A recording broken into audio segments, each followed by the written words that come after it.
नाम। अब मैं हमारे हमारे लिए ये गौरव का विषय है कि हमारे इस कार्यशाला के समापन समारोह में हमारे बीच दिल्ली विश्वविद्यालय के वाइस चांसलर परम आदरणीय पीसी जोशी सर उपस्थित हैं। मैं सर से अनुरोध करती हूँ कि आप आएं और अपने सुवचनों से हमारा ज्ञानवर्धन करें। Over to you sir. सर्वप्रथम सबको नमस्कार। मेरी आवाज आ रही है? जी sir. Okay. Most respected Advocate R.N. Vats ji, I think you have been introduced by the worthy principal of Deshmukh College. I don't have to add to your qualifications.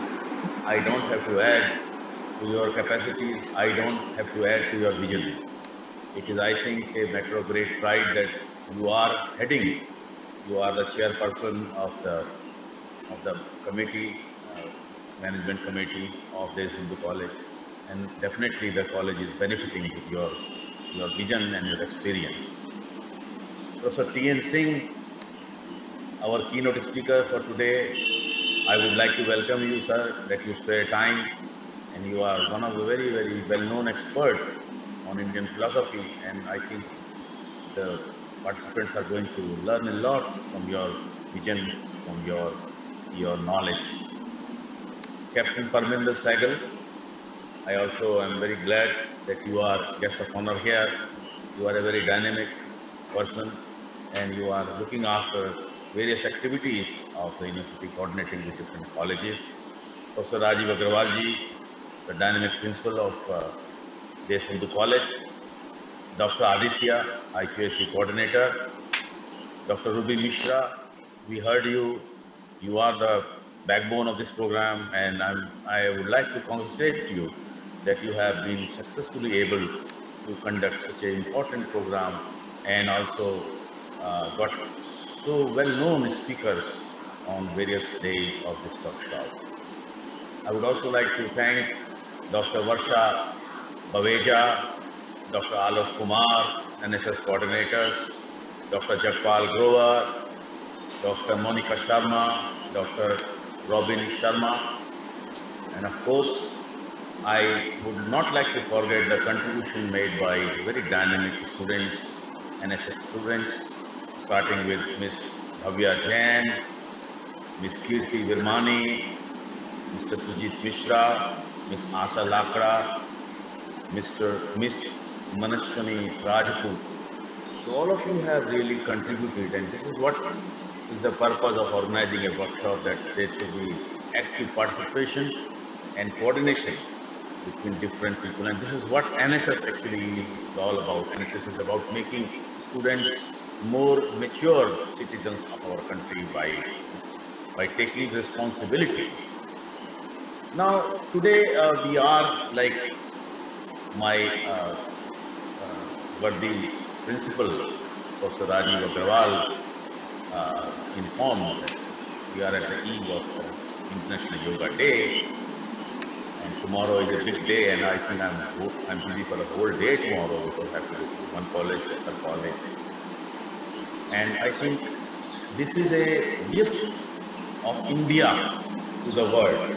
International Yoga Day is a gift of India to the world, and the world has readily accepted it. I would like to start actually by the WHO definition of health, which appears in the preamble of WHO, which was adopted in 1948. And the WHO definition of health actually talks about that health is not mere absence of disease. If you don't have a disease, doesn't mean that you are healthy. Therefore, that was a beginning of a very broad concept. I think the word was talking about that health is not merely absence of disease. Health is much more than absence of disease. If your body is disease-free, doesn't mean that you are healthy. For becoming healthy, there should be many other conditions. And I think in the workshop theme that you have, where you are not talking of meditation, you are actually expanding the definition of health from mere absence of disease, from mere being in a physical form to beyond. And I think that is the critical difference between West and the East. You must understand the difference between West and the East. West and the East are two different theoretical premises, are two different orientations. And if some of you get chance, please read. There is a book by Edward Said. It is called Orientalism, where this kind of a difference is being seen. Now, West, what West call as, West looks at body and has been great, I think, research on even minor, tissues of the body. So there is something called workout that the West is known for, workout, exercise, and aerobic. These are the kind of things that the West is. Now there we merely concentrate on the body, on the muscles, on the bones, on the tissues, and there are targeted exercises they have come up with which would actually target a particular part of your muscle.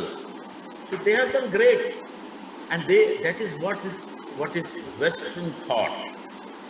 They are able to dissect the body into different parts. It reminds me of great philosopher, Western philosopher, René Descartes. And René Descartes said, cogito ergo sum, which means I know, therefore I am. Now, this is a very critical part of philosophy, Western philosophy, where if you don't look at the whole, you look at the part. And this is what is called as thought of reductionism. You reduce things into minor parts and then you pick up from those parts. Now, this is the essence of Occidental philosophy or Western philosophy.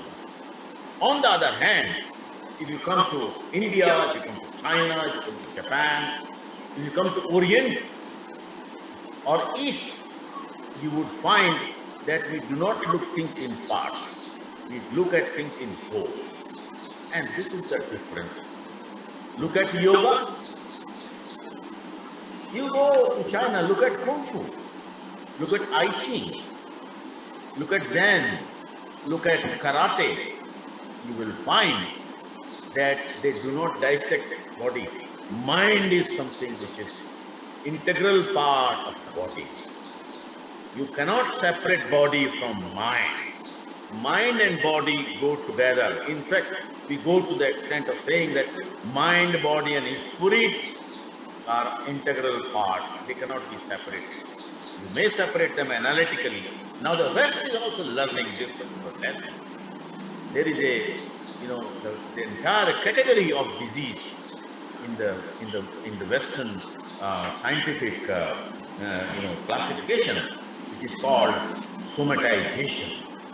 Now, somatization is a very strange kind of diseases, and a very common somatization example could be irritable bowel syndrome, where they have now tried to finding out that we cannot separate, we can artificially separate body from mind, but body and mind are integrated to each other, body and mind influence each other.